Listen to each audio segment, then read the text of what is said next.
Welcome to another episode of last week's comics. Today I'm going to start with Amulet Book 9 and just say that I finally got it, and I say finally in the sense that it's been over 5 years since the last book came out, but I can finally finish off the series, and I will do a video as soon as I can. It does have a bit more pages. There's like 40-ish extra, if I remember the page count correctly. So, take a little bit longer, but I'll get to this as soon as I can. There are a few others already scheduled ahead of it, but as soon as I can. Alright, so Petrol Head, issue 4, and this, I can never remember. I think they list the first arc ending at either 5 or 6. This, as far as the story goes, the story that's being told, it's, in my opinion, nowhere near a conclusion. This is a mostly stagnant issue. Okay, for a second, I thought I hadn't finished reading this. But, no, I had. It's just, very little happens, this issue. The previous issue ended with a setup between these two characters. Actually, this issue starts with a flashback, and we get the sort of origin story for our villain, I think. But it ended, the previous issue, with these two, Hybrid and Superstar Car. I kind of hate that name, Superstar Car. And they go off to race, except we never see the race, so it's weird. Anyway, Petrol Head and the girl are continuing their escape, and she's trying to get outside the city to release some stuff that will help clean the planet, and that's about it. It's kind of set up, so I don't know if this is set up before the end and it's just trying to get pieces where they're supposed to be before the big finale. This is just not that great of an issue. Our Bones Dust, issue 3. This, I think, is a much better issue. Well, I'm not going to say much better. More happens here. I am enjoying issues 2 and 3 more than I enjoyed the first issue, which is why I was kind of skeptical about continuing it after just the first one. But yes, this is good. I am enjoying it. There's one tiny annoyance, if I could find it again. But we get more about this kid and his adventures just trying to survive, and these guys that are trying to snatch him. I think this is actually it here. So he's running off to the left, and then he's jumping to the right, and I'm like, you're breaking the Dodd again? It's just weird. Anyway, we get a bunch of stuff like this happening. You're just like, ugh. There's a couple of moments in this where it's just like, that hurts even just looking at it. We also get a bunch of these alien guys, and the centipede construction thing is also going on, and this guy gets shot and stabbed, and he's still just walking around. It's a great issue. Get some intestines on the ground. There's the stab. It's a great issue. This is, I do know, a 4-issue series, and it is set up for conclusion next issue, and I'm very much looking forward to it. I will finally, for the last issue, add this to my pull list. Sandman, issue 5, and there's a great page in here that I think shows off Rosmo's skill, his talent. It's really kind of this sequence that starts over here. Sandman has broken onto a military base because, of course, he did. And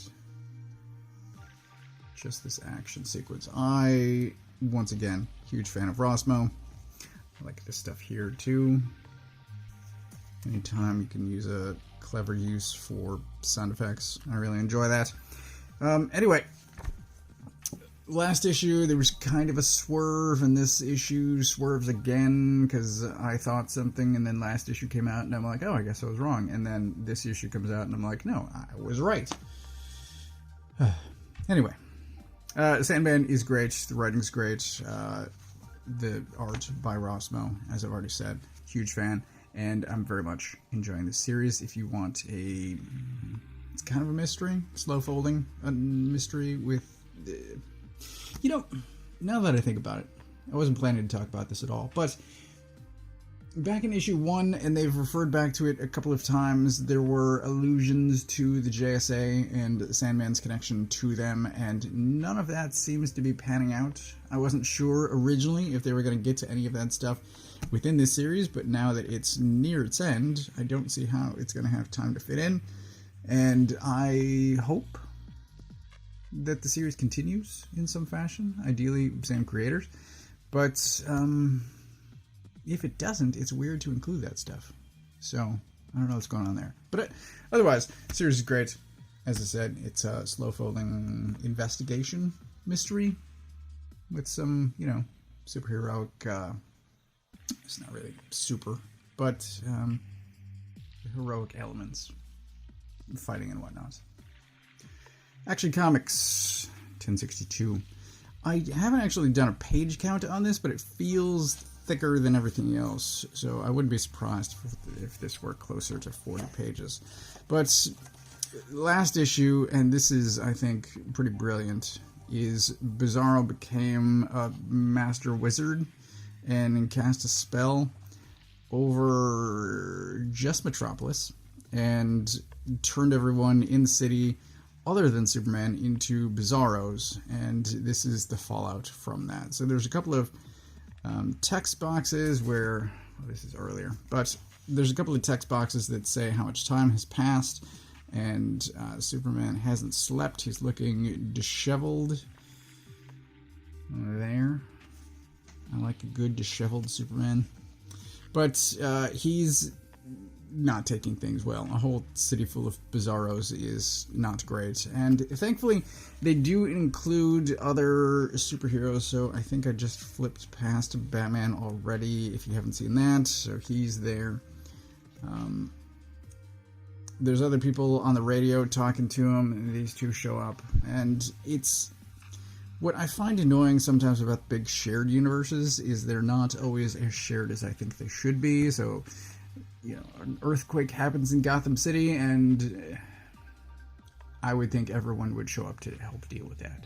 And because it's a Batman book, many don't. It's like, only Batman can help solve this.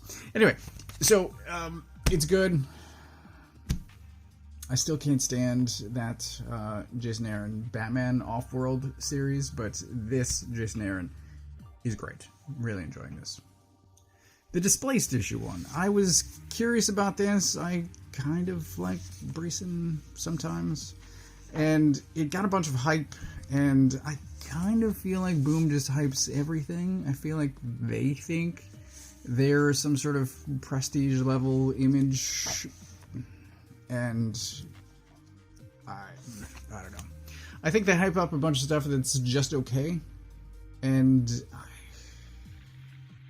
I find it very hard to trust anything that they say. So a bunch of creators came out and said, yes, this is great. And I'm like, okay, I'll give it a shot. And it's really just okay. So I don't know. I have a hard time trusting anyone. But I don't think preview pages were put out for this. Not that I recall, anyway. And it's just fine. There's a mystery going on. It's actually this right here, where the city of Oshawa, Ontario, goes missing, and there's a cast of characters that were outside of town that were supposed to be inside, and then they're all trying to get back. They're trying to get to loved ones, and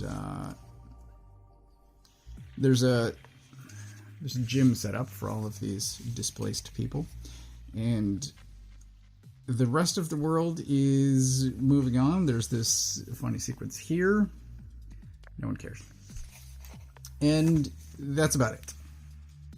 It's like, I don't care. This is issue 1 of 5, and I have no intention of getting the rest, because this issue doesn't make me care about any of it. Now we're getting to the good stuff. So Kill Your Darlings, this is an 8-issue series, and I'm definitely going to have to get the trade of this, the collection, the complete series, so that I can read it front to back, because there is a bunch of stuff happening out of sequence. Well, I'll say there's one thing that happens each issue out of sequence, and so here we start in 1977. Previously we had a witch burning, and there's stuff with all sorts of stuff. But this, not great. And like, this is the crazy thing, because again, referencing back to preview pages, the preview pages that they put out for the first issue were a girl in her room having a stuffed animal fight, and you know, it was high on imagination, and it looked kind of cheery and upbeat, and then it's just horrifying. So I don't know, kind of misleading, but I'm loving it. I mean, the short version is I'm loving it, and this is the level of horror that I enjoy, which is, there's a level of mystery, I don't understand this at all, right? There's this overgrown house with this lady outside, and like, nobody, it's a paved street, so like, it's not an abandoned house in the woods somewhere. Like, this should be extremely visible, and yet nobody went to take care of this woman who's been on her porch seemingly for a couple of decades. This panel with the spider is just gross. Yes, this is great. I have no idea where this is going, because this keeps taking a lot of twists and turns, but it's amazing. I love it. As I said, I will get the trade. I will put it up on my favorites shelf as long as this ends. Please end, okay? And highly recommended. Transformers issue 5. There is one issue left in the opening arc. This is the Stoko variant cover with some purple and green on here. You can read into that what you will. But this has been just an amazing series. We get to this panel right at the beginning. It's just, Starscream, such a dick. Punting Ravage.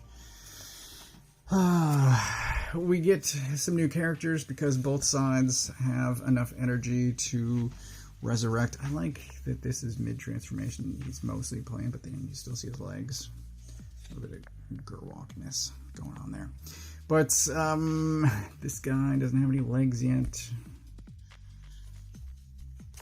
She shows up. She's amazing. There's a scene with a car and a dam that is better than Fast X. But yes, there's an attack, there's a retreat that actually makes sense. I've watched a bunch of episodes of one of the stupid Transformers shows. Was it Armada? Yeah. It's the one where the humans are horrible. Look at this. Oh my god. And that cartoon that I watched, I don't know. There'll be a thing up here for whatever the name is supposed to be. Look at this too. This is just such a great sequence. But yeah, the humans are just idiots, and Megatron kept retreating, and I'm like, no wonder your war has been going on for so long. You are both terrible. Both sides are just terrible at ending anything. Oh, I didn't notice this guy. But yes, so we get some new characters showing up. We get some face slams and a retreat that makes sense. This happens. Good shit. Anyway, this series has been amazing. I love it. I'm looking forward to it. Bring on the second arc. I hope Daniel Warren Johnson stays on for additional writing, but he is in his newsletter starting to talk about next projects, and I'm like, please continue writing this. It's beautiful. It's amazing. I love it. It's great. Lastly, we have the Weatherman issue 2. I am a huge fan of this. I did an entire video on the first 2 volumes of this series, of this trilogy of series, really. And we get some more information on both the past and the present here, and it's, once again, just brilliant. I love it. There is some increased ambiguity. So, when I finished reading this, I was starting to think back to Tom King's Omega Men, and just the gray area that those characters existed in, and you weren't quite sure if they were good or bad, and weren't quite sure what was going to happen. And some of that is bleeding over into this, where our main character, you're not sure whose side he is on anymore, because he's How much do I want to say? He has his full memories back. He has both personalities, and I don't know if even he knows whose side he's on anymore. But it's brilliant. It's amazing. I love it. I highly recommend it. And that's all that I want to say. Get some of this stuff going on. So yes, the writing is top notch. The art is gorgeous. This guy shows up, and I don't know that it's my pick of the week. All three of these are amazing, and let me see. These two get runner-up, I'll say. So I'll give pick of the week to all three of these. But this is everything that I got this week, and then also I got the Sandman, and then these two. But lastly, for real, I also got the first, I got the first collection of Conan the Barbarian from Jim Zub and Delatory, and I loved this. Can't praise this enough. This is what I originally called sort of an illustrated novel, just because the writing and the art paired so well. But this is amazing. Highly recommended. This is the variant covers for this as well. But that is everything that I got this week. As always, I get all of my books from a local comic shop. If you don't know where yours is, you can use this URL to find the one closest to you. Thanks for watching.